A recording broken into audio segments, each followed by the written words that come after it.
everything moves like that. So even for hemoglobin and all of these markers and ranges, you want to see how off you are.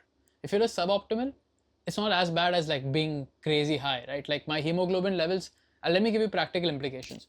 Hemoglobin is an other thing which has been seen to worsen mental health, especially in older adults. Like lower hemoglobin levels have been shown to increase the risk of cognitive decline and Alzheimer's and stuff. Tons of trial on this.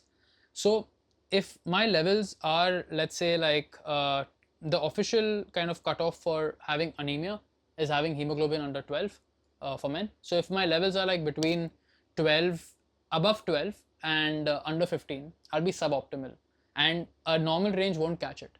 So what is a normal range in a blood test? Because I think a normal range, I think it's the cutoff is 11, if I'm not mistaken, right? And like let's take another example for B12. Like a lot of people know about B12.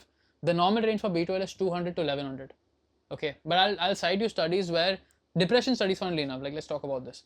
So there's studies done on depressed patients with low normal B12 levels. So their B12 is normal in the like lab standard range. You go and do thyrocare and all that. That's the range you'll see everywhere. So they are above 200, but they're less than 400. So they are in that low normal zone.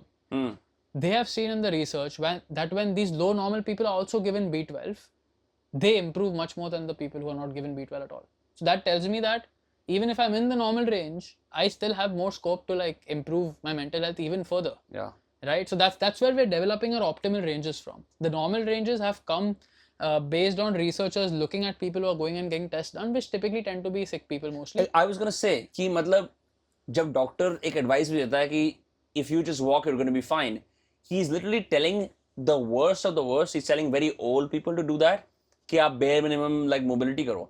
But a 27-year-old listen to that like, oh, I walk 10,000 steps a day and that's enough. Like that's a lie. It's literally like destroying your health. Another thing, if you can't watch a full podcast, watch a clip instead. You'll be as entertained and as informed. That's my guarantee. That's why you gotta subscribe to Dostcast Clips. मैंने खुद test करा था एक human lab ने बोला, I think this was in lockdown. He's like, he quoted a few studies where he said that if you take 1500 milligrams or micrograms of omega-3, it's as effective as an antidepressant. And I thought that was pretty controversial. Before this thing I mentioned the omega-3 index. Do you remember I was talking about how if your omega-3 index, your red blood cell EPA, DHA, easily measurable. There are labs in India doing this. So he said uske andar na EPA hona chahiye. Yes. The EPA should be 550 milligram or something like that. So each capsule has that. So I wanted to make sure कि मैं अगर ले रहा हूँ ना 3, the EPA goes to 1500 plus. That's what he said. Now I did it for a month or 2. And I can tell you for a fact, मेरी mummy बोलती थी कि यार एक ही ले लिया अगर वहाँ पे उसमें लिखा है, मैंने कहा यार you don't know 4 भी लो कोई दिक्कत नहीं है. And those days, I'm just saying बहुत छोटा सा था. I would be flying. I'm not saying that I would not have bad days, but just a general buoyancy of spirit, something I observed just taking that. And I'll tell you why. There's tons of research published on the omega-3 index, like how low your red blood cell EPA, DHA levels are. So that's the storage form of omega-3s. Like this is the best place to test omega-3 levels in the blood. And there's such crazy research on this. Like it's one of the things I use the most in my practice are like omega-3 supplements, because there's the literature on that and the number of areas in which it helps in depression, anxiety, Alzheimer's prevention, heart disease prevention. There's tons of large scale trials which have been done where, you know, when you like normalize someone's omega-3 index, you reduce the risk of heart attacks, you reduce the risk of having stroke. Every single day?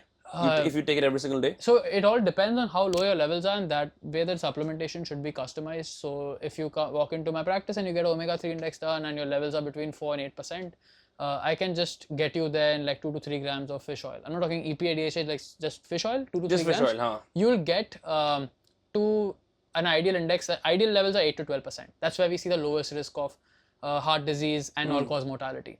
So the research on this is so crazy. A smoker who has a high omega-3 index has the same level of mortality, death, as a non-smoker who has a low omega-3 index. So this is not an endorsement for smoking, but it's just about thinking about moving different variables. I've got Nicotex with me.